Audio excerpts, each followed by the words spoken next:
What would I put in it? So what like really good golden nuggets of wisdom or lessons would be in that letter? So tonight, I'm going to be sharing that with you. These are those lessons. I painted them myself, if you couldn't tell. And I'm going to be sharing that letter with all of you. So in order to get started, we need to go way back to before I even came to Illinois Wesleyan. I was dreading coming here. I thought it was going to suck. I thought I was going to the middle of a cornfield with a bunch of lacrosse players for college, and I was only half wrong, but I took out my disdain for Illinois Wesleyan University on my future roommate. I got paired with this random girl. ORL paired me with another music education major, so I was like, great, they're going to be a freaking weirdo. And I creeped them on Facebook, and they were from Glenview, Illinois. I was like, okay. And all of their Facebook pictures were from prom, and they were a cheerleader. And then they sent me this note on Facebook that was like, I don't know if you're going to bring anything, but I'll bring the Keurig, and I guess you can use it sometimes. What is this feeling so sudden and new? I felt the moment I laid eyes on you. My face is rushing, my face is flushing, my head is reeling. What is this feeling? Fervid as a flame. Does it have a name? Yes.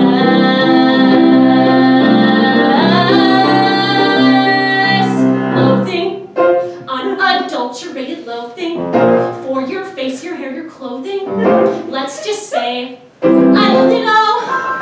Every little trait, however small, makes my very flesh begin to crawl.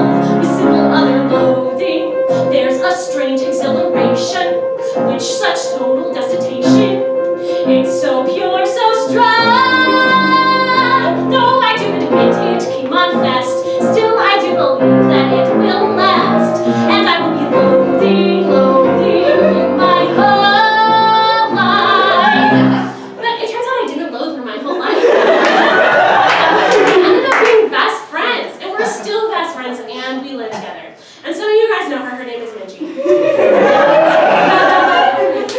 And the thing about Minji and I is that freshman year, like, we were kind of always at a 10. Like 10 being just like constant drunk screaming about nothing. Like we were always at a 10. And we toned it down to like a 4 or a 6 most of the time, which is good. But this one time, it was like freshman year, it was maybe Tuesday, November 17th, around 8:30 p.m. We were in the Ames library, and we were doing anything but studying, obviously. And we thought it would be so hilarious if we took a beanbag chair from the Ames library to Professor Hall. We just thought that would just be the funniest, parkiest thing. So we did just that. We picked up the beanbag chair and we brought it to Professor, and we kind of had to like shove it through those sensor things. You know what I'm talking about? Like those things that you walk through that make your headphones ring. It wouldn't freaking fit. So we had to like shove it through there, and no one stopped us. Exactly. I like to point out that no one stopped us, okay? So we brought it to press, and we put it in a practice room. We put a little sign on the door that said practice room, hardy har har.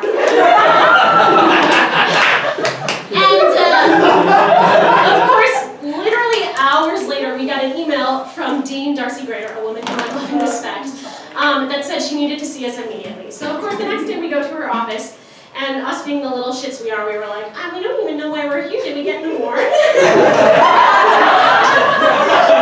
And she was like, I have a video of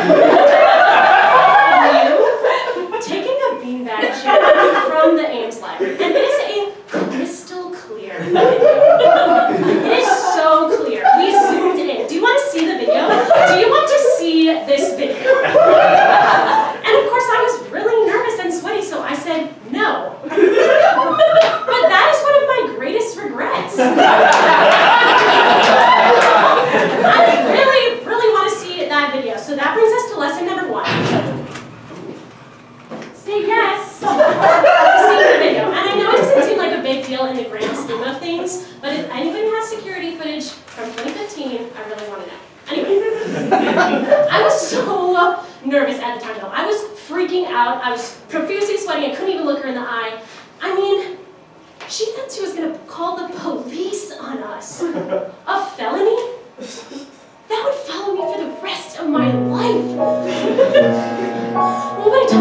words. Good job. What have I done, sweet Jesus? What have I done? My feelings are hard, the walls are made, and nothing remains but a quiet light. The cries in the heart that nobody hears. Here where I stand at the turning of the year. I missed it 20 long years at home. My life was a war that could never be won. They gave me a number and murdered Valjean when they chained me and left me for dead. Sure, but it turns out it was totally fine. Minji slapped me. She was like, "We're not going to prison." She was right. We were just on probation for 3 semesters, and we had to wash all the covers from the lectures in the library, which is way harder than it seems. The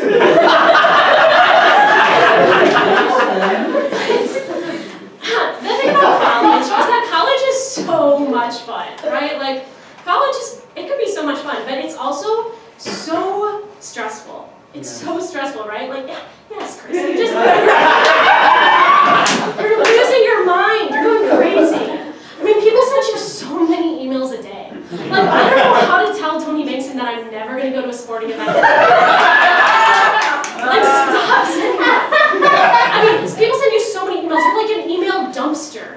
And you don't even feel popular. You just feel overwhelmed. Because you're going to have all these weird meetings with like your boss and your professor about things that could have easily been discussed in an email. So instead of just sending an email, you're going to email back and forth 8 times to find a time that you can meet in person to discuss these things, which is honestly probably for the best because you never read the emails anyway. But you're also really freaking poor and you have to memorize all of the alternate oboe fingerings. So I am on the 6th train heading uptown to my lit professor's office. It's like lectures off of campus. Don't ask me why. I sandwich in between these guys who's literally drooling and this European hipster who, well, let's be honest, smells. Woody Allen heard Gershwin in the air when he thought Manhattan, but I'm not so impressed. I hear like Philip Glass at best, and I spend all my time just trying to get calm. But it's not working because my professor tells me that I'm flunking out of grad school. I was not aware that flunking out of grad school was a thing. I'm spending all my savings paying rent and eating pizza, not to mention that this morning I found out my dog died. I heard the pockets getting hives when they took Manhattan, but my own diagnosis is I'm creeping towards psychosis because I cannot find a place to get calm. It's really hard, you know. I tried to take up yoga, but you'd be surprised how many folks don't think deodorant is zen. I even saw a life coach who told me I should breathe, just breathe. But every time I took in a breath, I visualized that life coach's death. She's having brunch at Cafe Pierre, and she's choking and choking and choking and choking until finally she's calm. Sorry, anyway, my lit professor tells me that my thesis on Virginia Woolf is dangerously close to winding up and incomplete. I tell him what I'm working for is not so much a thesis as the fact that she went crazy, and that seems, well, apropos. My professor just tosses back his head and a dry Manhattan. I wonder which will kill him quicker, the Big Apple or the liquor, until suddenly I panic and tell myself I must get someplace calm. So, the thing about stress, though, is we all kind of deal with stress differently. You know, like, some people are stress eaters. I don't want to do that. Or like some people bite their nails when they're really stressed, or like they're stress drinkers. It's like, you know, we've all been there. It's okay. But I think that what I've learned about myself is the way that I deal with stress, whether it's healthy or not, is I just cry. I'm a stress crier. They just, you know, they start flowing. And that brings us to our next lesson. It's okay to cry. Aw, it's cute, right? But more importantly, you need a good location to cry. You know what I mean? Because if you cry in front of people, even if you're just like, oh, I'm really stressed, it makes them very uncomfortable, Justin. So you need like a good place. Plus, you only have 10 minutes in between each class to really schedule your breakdowns. So like the 2nd floor bathroom in Presser, like, you know what I did, the one by Dr. Cook's office? Yeah. It's got great natural lighting, and there's usually no one in there. Except for Nina. When Nina saw someone cry, she'd be like, I do not care. And there's like, you know, like in Ames, those like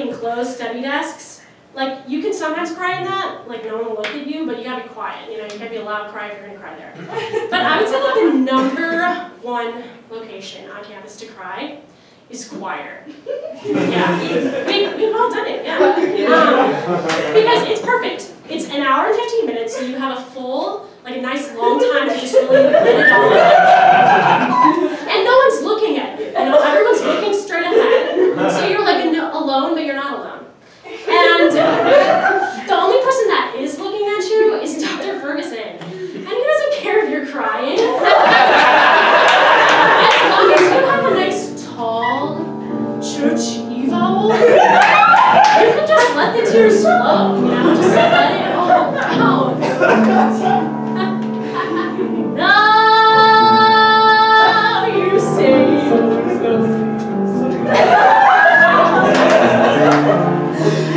cry the whole night through. Oh, cry me a river. Cry me a river. I cried a river for you.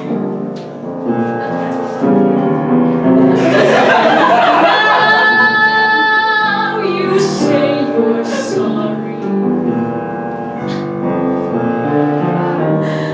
Being so untrue.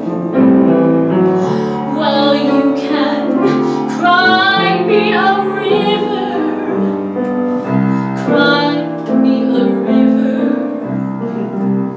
I cried a river over you.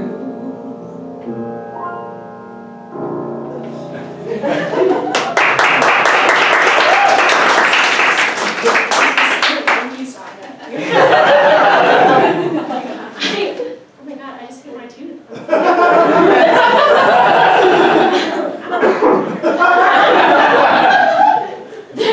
The song that I actually just sang, it didn't really make any sense because it was a love song, And I don't know about you guys, but I fall in love with everybody. All the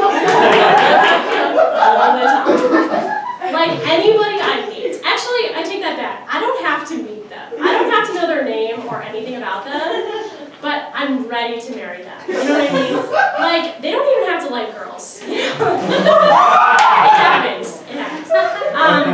But like, like when you're printing out your copy of Seven Cordelia like 5 minutes before your voice lesson, and it kind of gets mixed up in the printer with some bio major slides about whatever bio major said about, and they take them out. They're like, oh, I think these are yours. And you're like, thank you. We're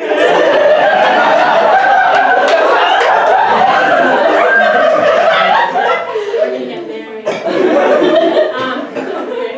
Or like when you're in Saga and you kind of like look across Saga and you lock eyes with a really cute boy, and it doesn't even matter that he's probably a freshman who was just at his senior prom like 6 months ago. You're like ready to have your babies. And the thing is too, it's like these people, they don't even know that I'm having these thoughts about them. You know what I mean? Like for them, it's just a regular day. And for me, like I look at them and it's like, and then a rush of cold air. An exceptionally handsome man walked in with a confident yet courteous air.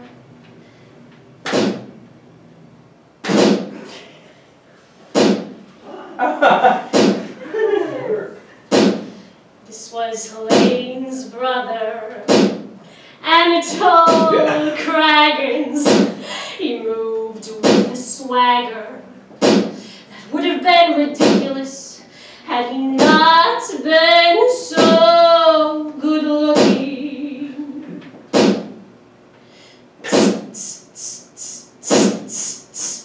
So it was the middle of the act. He walked right down the aisle, sword and spurs dangling, his handsome perfumed head held high, and he looked right at Natasha. How handsome he is, how intoxicating.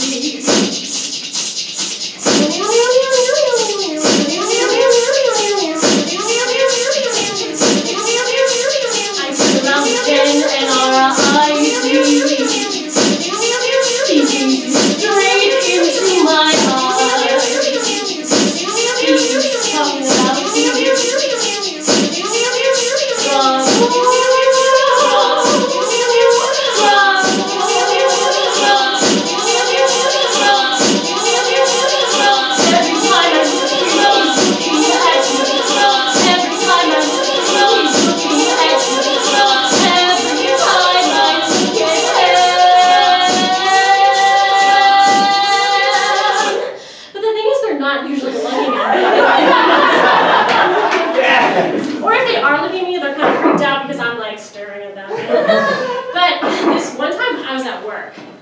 And I used to work at a rock climbing gym. Don't ask me why, because I honestly don't rock climb. But there was this really, really handsome gym member. He was so cute.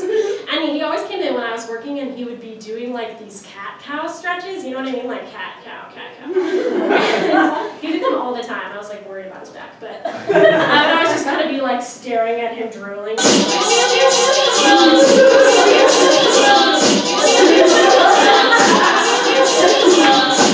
You get the picture. But I only talked to him like a few times. And instead of just telling him that I thought he was really cute, I just told all of my friends and coworkers at the gym that I thought he was really cute, so it would eventually make its way back to him, like a mature adult. And it did. And then he asked me on a date, and I said yes. And so I go over to this rock climber boy's house, and he was nice, I guess, I don't know. He made me dinner. But the only problem was that he was a vegan. So the entire meal was only made up of greens, and nothing but greens, parsley, peppers, carrots, carrots, lettuce. He said, oh, right, but it wasn't quite. Because for those of you that know me, I hate vegetables. They make me gag. I don't know. It's like a texture thing. So this beautiful, organic, colorful, vegetable-exclusive meal was just totally wasted on my toddler taste buds. And I didn't want to be rude, so I took my chance when he went to let his dog out. And I scraped it all into the trash really quick, and then I covered it up with a napkin so that you wouldn't be able to see that I scraped it into the trash, you know, I didn't want him to feel bad. And then he came back in, and I was really nervous, so I changed the subject really quick, and I was like, oh, your dog is so cute, what's her name? Which was a lie. His dog was terrifying, she was barking at me the whole time. But he was like, oh, silly Daisy, she's so crazy. She's always knocking over the trash to expose all this food that's in the trash, and anything that's in the trash I'll totally see, huh? It's like, great. So that brings us to our next lesson. Don't waste your time with boys. It never ends well. And granted, it's usually my fault that it doesn't end well, but we're not going to get into it. And the thing is, it's like, I don't need a boyfriend right now. Like, I am just ready to really focus on my career. And I don't know what my career is yet, but I know that I'm ready to focus on it.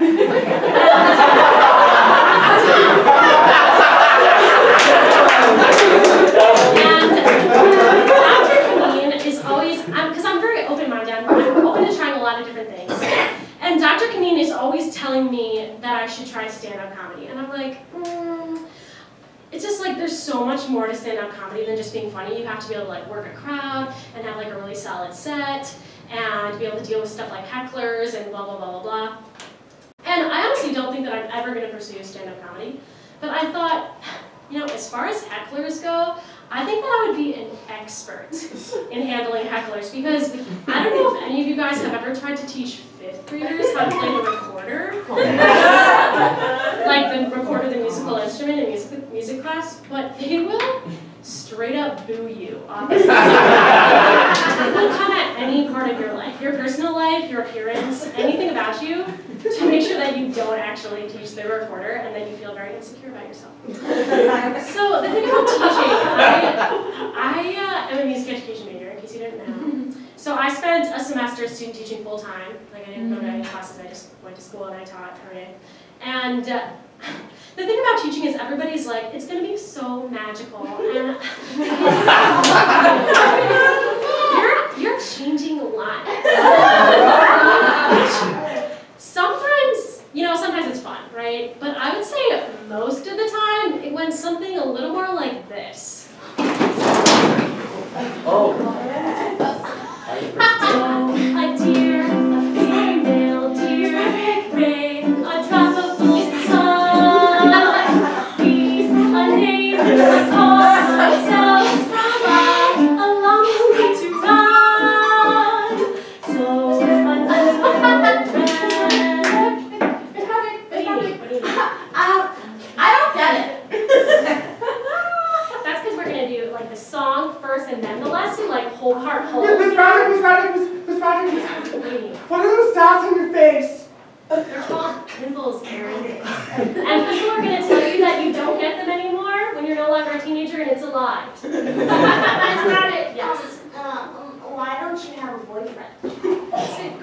question. Yeah. Yeah.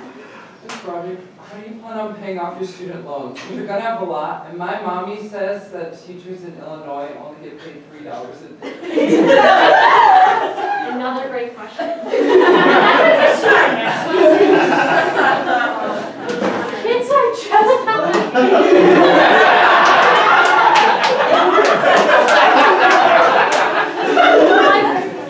they're not that great. With the exception of like Roy, Theo, and Sybil, they're all pretty average.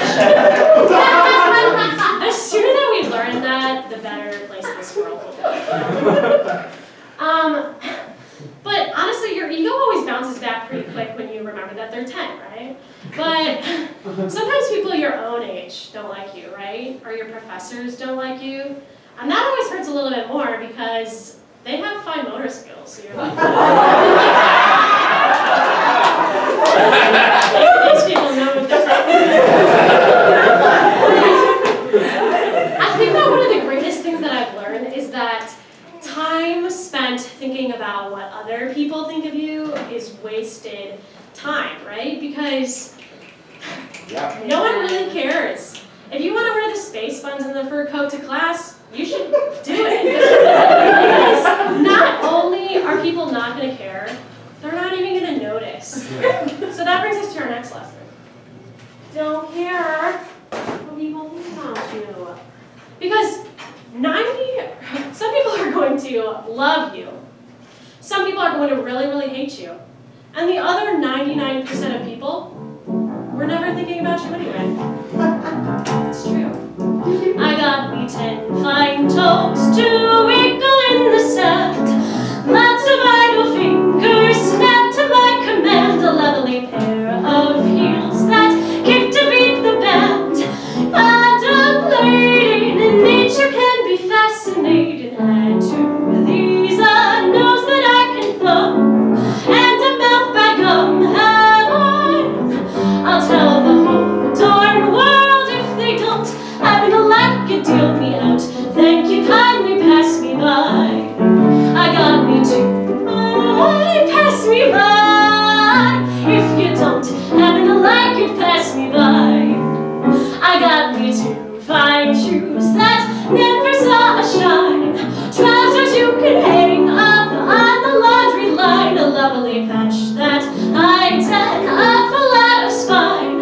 Coattails flying, I'm a blooming dandelion. And to these, a grin from ear to ear, all the proper gear have on. And tell the whole darn world if they don't, I'm gonna like you, deal me out. Thank you, kindly pass me by. Pass me by, pass me by. If you don't, I'm gonna like it, pass me by.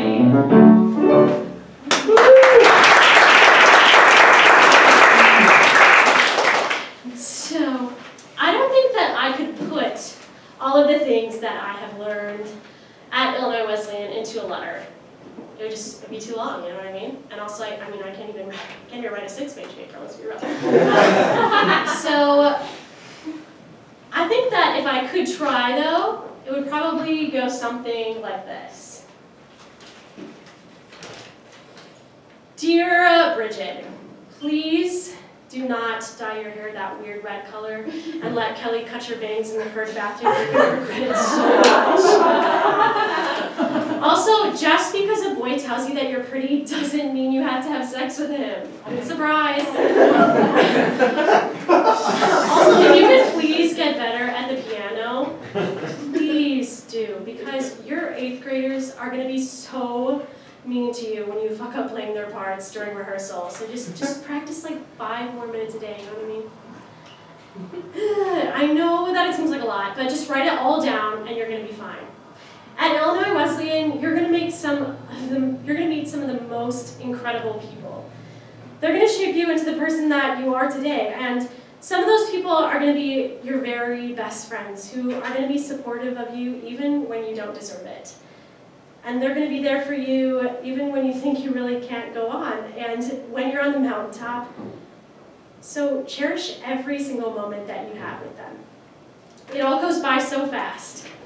And some of those people will be your professors, who are going to be so influential in you discovering things about yourself that you never knew were possible. And they're going to teach you so many lessons that you're going to carry with you for the rest of your life. So say thank you to them whenever you get the chance. Now, of course, there's going to be some bumps in the road sprinkled in there too, but you're going to become an expert at dodging them. Now, with your choice of study, you're going to be signed up for a life of poverty post-grad, let's be real. Honestly, I don't know what lies ahead, but it's going to be rich with the good stuff, that's for sure, because you've got everything you need right inside you. You really are going to be just fine. Love, Brigid.